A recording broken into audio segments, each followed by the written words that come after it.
जी हाँ, नमस्कार विद्यार्थियों, स्वागत है आपका ज्ञान सागर संस्थान के ऑनलाइन प्लेटफॉर्म पर। मैं सत्यासर आप सभी का स्वागत करता हूँ हमारे यूट्यूब की क्लासेस में। ये स्टूडेंट्स एसएससी जीडी के जो एग्जामिनेशन हो रहे हैं, इसमें आज हम लोग आपका जो 14 जनवरी का एग्जाम था, उसके फर्स्ट शिफ्ट के क्वेश्चन के साथ में उपस्थित है। चलिए देखते हैं क्वेश्चन कैसे क्या आए हैं, कैसे क्या आपके चीजें हैं। ठीक, देखिएगा यहाँ पर आपका पहला क्वेश्चन ऐसा आपका पूछेगा। देखो, एशियन हिस्ट्री में डायनेस्टीज पूछी जा रही है। पिछले टर्म पे भी आपका एक क्वेश्चन था डायनेस्टी से, और यहाँ भी एक आपका है। तो यहाँ पर आपका मौर्य डायनेस्टी का पूछ लिया, मौर्य वंश का अंतिम शासक। तो ये वृहदत्त था, ठीक है, इसका नाम था वृहदत्त था। ये मौर्य वंश का क्या था, अंतिम शासक था। अगर मौर्य साम्राज्य के शासन की बात करते हैं तो यहाँ पर आपका वर्तमान में ये आपका ये पहले मगध के राज्य के रूप में जाना जाता था। वर्तमान में जो बिहार प्रांत है, मेनली आपका कौन सा बिहार स्टेट है, और बिहार में भी जो पटना, वो इसकी कैपिटल थी पाटलिपुत्र के रूप में। यहाँ पर मगध के शासकों की अगर बात करते हैं तो उसमें आपके चंद्रगुप्त मौर्य मिल जाएंगे, बिंदुसार मिल जाएंगे, अशोक मिल जाएंगे, उसके बाद में आपके उनके उत्तराधिकारी के रूप में कौन मिल जाएंगे, दशरथ मिल जाएंगे। तो एंशियंट हिस्ट्री के इन आपके शासकों को याद करके जाएगा। उसके बाद में आपके संप्रति, शालीशुक, देववर्मन, सद्धनवा ऐसे पूछते नहीं, बस आपसे पूछेंगे इन शुरुआत के आपके 3 शासकों को आपको पढ़ना है, चंद्रगुप्त मौर्य को, बिंदुसार को, अशोक को। उसके अलावा आपको अंतिम शासक वृहदत्त को पढ़ना है। चलिए अगला क्वेश्चन है आपका, यहाँ पर आपका भारतीय ओलंपिक संघ की स्थापना कब हुई थी। तो यहाँ पर ये क्वेश्चन पूछ लिया गया भारतीय ओलंपिक संघ की स्थापना की। तो भारतीय ओलंपिक संघ की स्थापना 1927 में हुई थी। तो ये भारतीय ओलंपिक संघ अभी करंट में चर्चा में था, क्योंकि यहाँ पर इसकी आपकी पहली महिला अध्यक्ष बननी थी कौन, आपकी PT Usha. First ladies president कौन है, आपकी पीटी उषा है, इसलिए आपकी चर्चा में रही। तो यहाँ पर आपका इस ओलंपिक संघ का मुख्यालय कहाँ पर है, नई दिल्ली में है। अध्यक्ष पीटी उषा है, पहली आपकी महासचिव कौन है, आपकी पहली महिला, और महासचिव कौन है, राजीव मेहता है। ठीक है, तो यहाँ पर ये आपका भारतीय ओलंपिक संघ पूछा गया था। आगे देखते हैं, सबसे कम साक्षरता वाला राज्य। ठीक है, तो सबसे कम साक्षरता वाला राज्य आपसे पूछा गया था। सबसे कम साक्षरता वाला राज्य कौन सा, आपका बिहार है। भारत के अगर ओवरऑल लिटरेसी रेट की बात करते हैं 74.04 है। ठीक है, तो यहाँ पे आपसे सबसे कम लिटरेसी रेट पूछी गई थी, कहाँ की, किस राज्य की, आपकी बिहार की। और सबसे ज्यादा आपको पता है कहाँ की, आपकी केरल की है। तो ये आपके याद रखने दोनों पॉइंट आपको, सबसे ज्यादा केरल की और ऐसे। ठीक है, और ऐसे पूछे अगर आपका लिटरेसी में यूटी के फॉर्म में, तो यूटी के मामले में आपका पुदुचेरी है। 1950 में संविधान लागू होते समय इसमें क्या नहीं था। ऑप्शन के अकॉर्डिंग यहाँ पर आपका क्या था कि मौलिक कर्तव्य, फंडामेंटल ड्यूटीज नहीं थी। मौलिक कर्तव्य आपको जोड़े गए 42वें संविधान संशोधन 1976 के द्वारा। यहाँ पे देख लीजिएगा, जो फंडामेंटल ड्यूटीज है ये हमने कहाँ से ली है, आपके यूएसएसआर से ली है। ठीक है, ये आपके रूस के संविधान से, यानी उस समय के सोवियत संघ के संविधान से, यूएसएसआर के संविधान से हमने फंडामेंटल ड्यूटीज को लिया हुआ है, पहले नहीं थे। भाग 4 में नागरिकों को लेकर मौलिक कर्तव्यों को जोड़ा गया। भाग 4 के अंतर्गत में एक भाग बनाया गया आपका। ठीक है, यहाँ पे आर्टिकल 51 के का में, आर्टिकल भी देख लीजिएगा। तो आर्टिकल हमारा कौन सा है, 51 का है। इसको हम लोगों ने आपके पहले भी पढ़ा हुआ है। आर्टिकल 51 के का के अंतर्गत में नागरिकों के लिए मौलिक कर्तव्यों को जोड़ा गया है। अब ये जो 42वां संविधान संशोधन था, इसे आपका लघु संविधान के रूप में भी आपको जाना जाता है, क्योंकि इसमें बहुत सारी चीजें बदली गई थी। इसी में यहाँ पर हुआ था कि संविधान की प्रस्तावना, इस संविधान की प्रस्तावना में पहली बार आपका परिवर्तन हुआ था केशवानंद भारती केस के बाद में। केशवानंद भारती बनाम केरला जो 1973 का केस था, उसके बाद में पहली बार संविधान की प्रस्तावना में बदलाव इसी आपके संविधान संशोधन के द्वारा होता है। 3 शब्द जोड़े जाते हैं, समाजवादी, पंथ निरपेक्ष और आपका अखंडता। इन 3 शब्दों को याद रखिएगा, 3 के 3 शब्द आपके जोड़े गए हैं आपके इस अमेंडमेंट के द्वारा। स्वर्ण सिंह समिति की सिफारिश पर इन आपके संविधान आपके मौलिक कर्तव्यों को जोड़ा गया था। प्रारंभ में मौलिक कर्तव्यों की बात करते हैं तो वो भी कितने थे, 10 थे। अभी मौलिक कर्तव्यों की संख्या कितनी हो जाएगी, 11 हो जाएगी। 11वां जो मौलिक कर्तव्य है 86वें संविधान संशोधन के द्वारा वर्ष 2002 में जोड़ा गया था। और इसके अंतर्गत में प्रत्येक अभिभावक व माता पिता का दायित्व है कि अपने 6 से 14 वर्ष के बच्चे के लिए शिक्षा के अवसर उपलब्ध कराए। ठीक, तो यहाँ पर स्वर्ण सिंह समिति याद रखिएगा, इसके रिकमेंडेशन पर स्वर्ण सिंह पूर्व विदेश मंत्री थे। 1971 के वॉर के समय भारत के विदेश मंत्री थे। संविधान की प्रस्तावना में समाजवादी, पंथ निरपेक्ष, अखंडता 3 नए शब्दों को भी संविधान संशोधन के द्वारा जोड़ा गया, जैसा कि अभी मैंने आपको बताया हुआ है। आगे देखते हैं, जम्मू कश्मीर से संबंधित नृत्य पूछ लिया गया है। तो यहाँ पर आपका जो उस समय आपका ऑप्शन में जो था वो आपका उसके अकॉर्डिंग क्या था, कुद नृत्य है। ठीक है, ये आपका जम्मू कश्मीर के डांस है। आप देखो यहाँ पे लोकल डांस चालू हो गए, कुद नृत्य है। इसको आपका डम्बल डांस, रऊफ, ये सब आपके वोगी नीचम, भांड पत्थर, बाचा नगमा, ये सारे के सारे आपके कहाँ के, जम्मू कश्मीर के लोकल नृत्य हैं। इनको याद रखिएगा।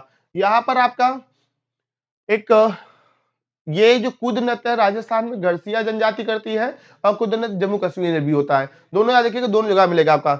बस्तर का विद्रोह पूछ लिया गया है। तो बस्तर का विद्रोह कब होता है, बस्तर का विद्रोह होता है 1910 में। छत्तीसगढ़ में आपका जो बस्तर नामक आपका जिला है वहां पर आपके जनजातीय विद्रोह हुआ था, आदिवासी विद्रोह था, जिसको गुंडाधर ने नेतृत्व किया था।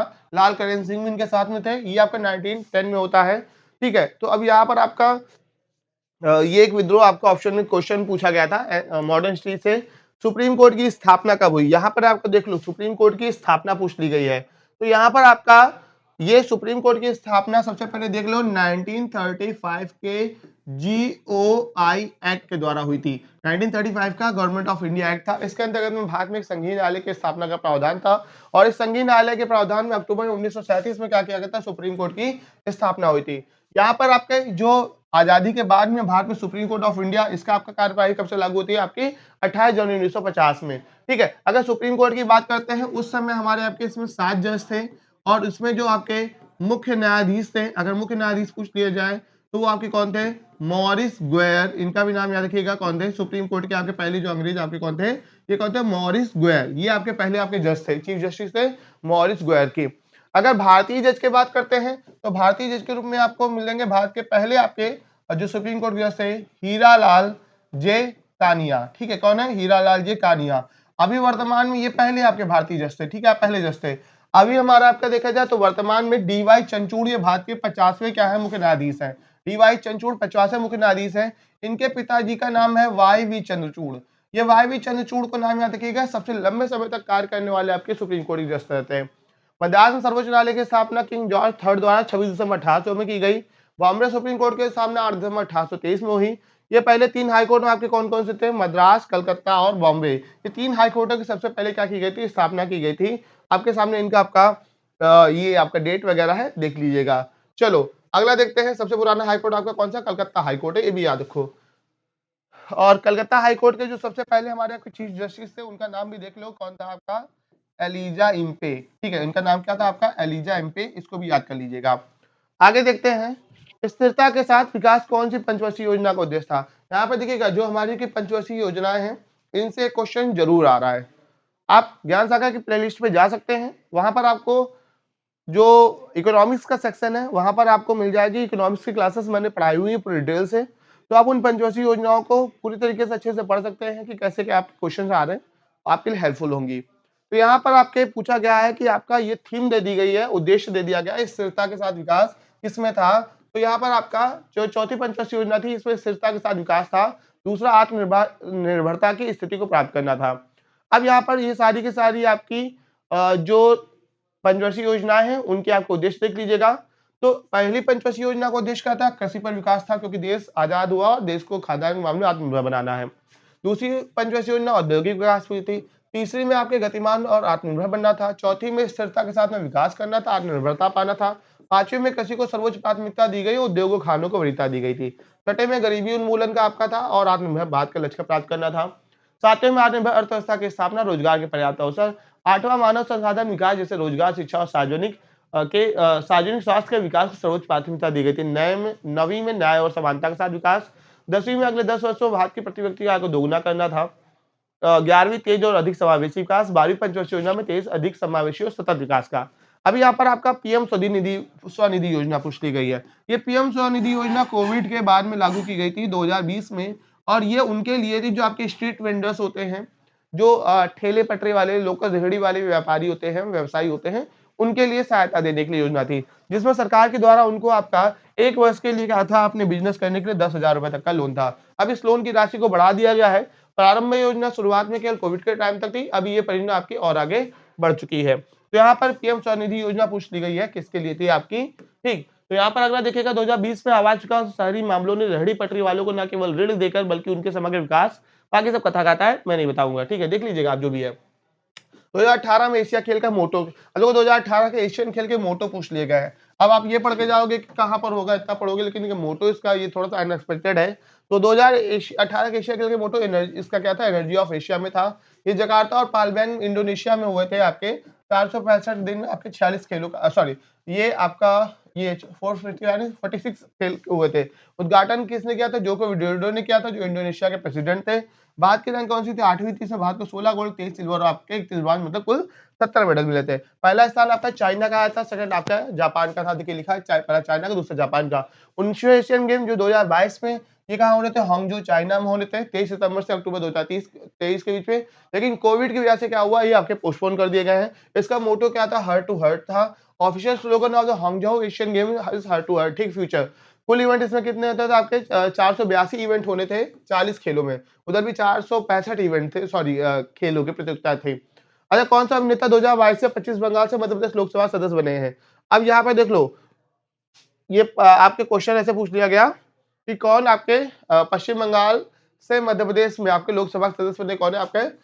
शत्रुघ्न सिन्हा है, ठीक है। ये आपके आसनसोल वेस्ट बंगाल से आपके, ये पश्चिम बंगाल से मध्य प्रदेश, अभी वो पश्चिम बंगाल में आपके चुनाव जीते हैं और आपके कहाँ पर? आसनसोल वेस्ट बंगाल से। ये क्वेश्चन है। भारत में माइक्रो फाइनेंस को कौन नेतृत्व करता है? तो भारत में माइक्रो फाइनेंस को नेतृत्व करने वाली संस्था कौन सी? आपकी आरबीआई है।